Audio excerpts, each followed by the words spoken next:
Hello there everybody, welcome back to the channel. Thanks for tuning in again for another weekly update on things going on in DCS world, news and information provided to you by me, Prickly Hedgehog, and of course all the news really comes out of the Eagle Dynamics studio in DCS world, and we thank that wonderful team for producing and keeping up to date our favorite combat flight sim right now. Definitely one of the best out there, and with the release of the SuperCarrier coming up hopefully next week, we will have the most sophisticated carrier operation for aircraft that is available anywhere in the world or virtual environment, and that's pretty exciting.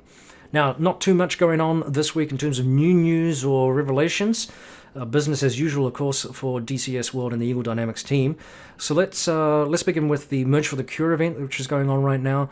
This is a COVID-19 relief charity event, just a way of getting a whole bunch of players together to get into some dogfighting and raise some money for charity. Now, it is in conjunction with their sponsors, which include DSD Designs, Heatblower, Thrustmaster, Polychop, Wild Weasel Apparel, and Foxmount, who are proud to announce Merge for the Cure. And there will be some special guest commentators, including Vincent Ayelu from the Fighter Pilot podcast. Sorry, brain fart briefly there. Jello, and possibly some other hosts as well. They will provide us with more information or real-time commentary about the flying going on. So if you want to sign up and donate, the event is open to anyone, lone wolves, noobs, and pros. If you want to get in on the action and simultaneously support kicking COVID-19's ass, you need to sign up. And in order to do so, you must make a one-time donation to Doctors Without Borders or another similar charity, the CDC, the United Nations, etc., with a minimum of $10 US. A screenshot of your donation will be required to accompany your sign-up post to prove that you have done what you promised to do. So, pretty exciting if you want to get involved in that. Now, prizes are pretty good. Looks like we've got a Thrustmaster Hornet grip for first place, and also a point control kit, DSD Flight 2 button box, a Foxmount stick mount, and Eagle Dynamics module, Wild Weasel apparel shirt, and Polychop Kiowa module. Second place and third place similarly decked out with an Eagle Dynamics module, Wild Weasel apparel shirt, and Polychop Kiowa module. So some nice stuff there. And if you're tuning in, you may also get a chance to win one of 4 Heatblower modules that will be given away live during the streams at random times throughout the event. So check out the email. Sign up closes on May 6th, 2020, so just under a month away. And do check out that if you're interested in donating and getting into a good cause. Nothing wrong with that. Now, I mentioned the SuperCarrier, which we've had a little bit of an update with, not too much, but they are planning to release it, well, hopefully on time. Hopefully we're not disappointed here, but I will understand if something has happened given the current working from home issue and the, current situation that we are in with the pandemic, which has put a shutdown on stuff. But they are saying we are looking at getting it released on time.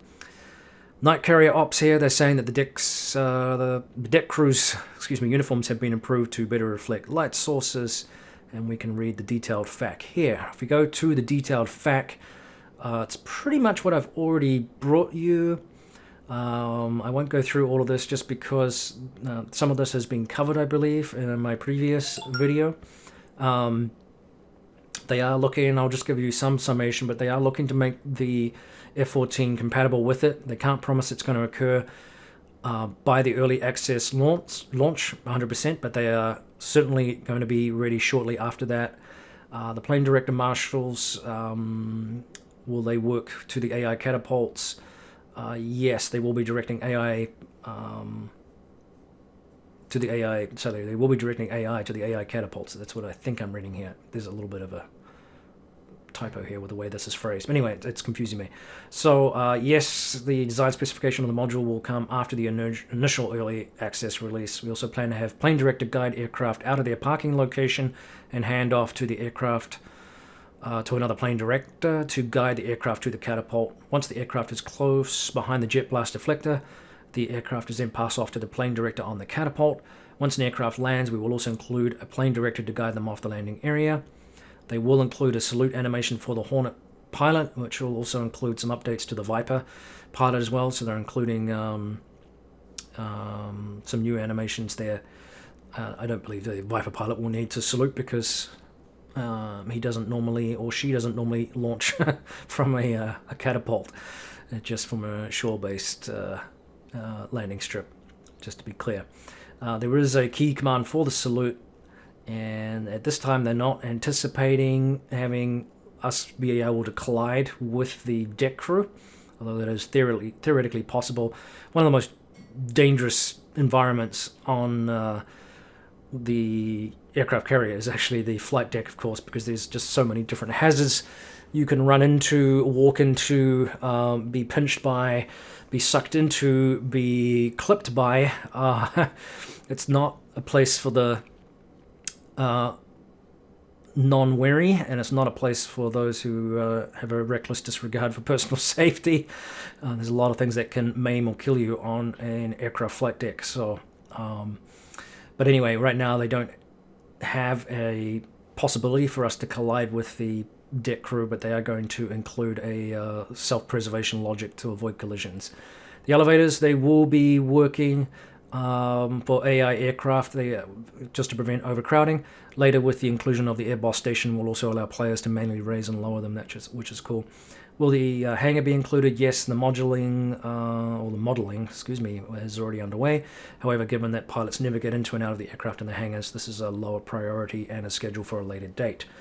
Richert, Ordinance animations. I think this is one that was covered from last week, so I'll probably stop here, but at this time they don't have plans to do that, just because of all the different weapon types and the huge permutations of placement of aircraft and all that kind of stuff. So that was covered last week, so we'll stop about there. And yeah, I didn't get a lot of flying time in this week. I was actually doing some other things. Keep right of a bump into 5 left, 5 right, 6 left of a jump, into 4 right tightens. So I had to try out some different games that I've been playing on. So yeah, we'll wrap this up. I hope that gives you some idea of what's going on in DCS right now.